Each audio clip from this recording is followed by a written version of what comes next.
You've looked at this bill, I imagine, all the different iterations of it that we've seen since it was first released. Is it in keeping with the promises that your Republican colleagues made? Look, it is. At the end of the day, this is repealing Obamacare. It is shifting the direction back more towards consumer-based health care.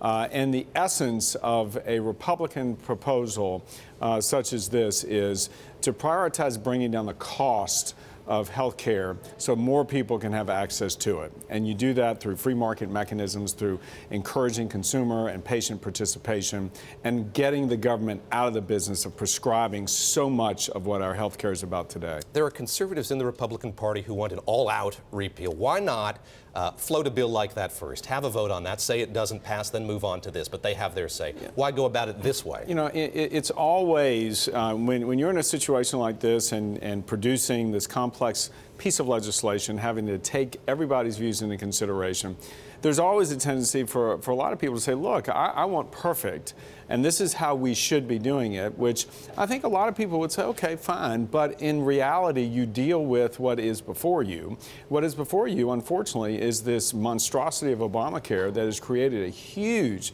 presence of the federal government in the healthcare situation for so many tens of millions of Americans. So trying to peel that back, trying to go and take the first step is what this bill is about. As you've heard Paul Ryan and others say, you just heard Marsha Blackburn indicate this is the first of the step of the next phase is Secretary of Health and Human Resources of Services, Tom Price, is going to be there to go and implement the regulatory piece.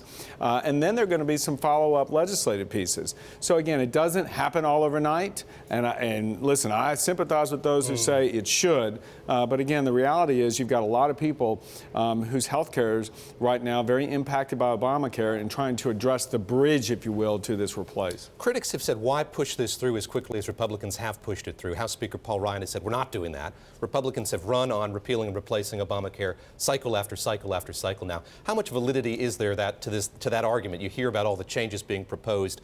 Was this legislation ready for prime time? Absolutely. And as you rightly suggest, I mean, I used to be criticized as leader for running across repeal bills 50-some times when I was there.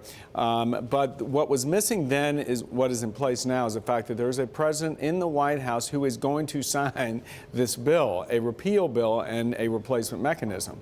So it's that sort of sense that wasn't there before, but all the issues were certainly discussed. And so what's going on now is not dislike so many other times in a legislative process where you've got to listen to folks, try and coalesce them and take their input to come up with the final result.